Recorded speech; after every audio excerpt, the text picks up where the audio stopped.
This is adding 4 two-digit numbers using base 10 blocks. So I will start with drawing my blocks. That is 5 tens, 1, 2, 3, 4, 5, 6, 7, 8 ones, then 1 10 and 2 ones, 3 tens and 2 ones, 2 tens and 5 ones. Okay, now we always start with our ones, so I'm going to add those up. 1, 2, 3, 4, 5, 6, 7, 8, 9, 10. Oh, I have a group of 10.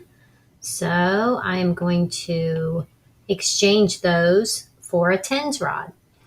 Then I'm going to count my ones again. 1, 2, 3, 4, 5, 6, 7. So I have 7 ones left. I'll put 7 right there.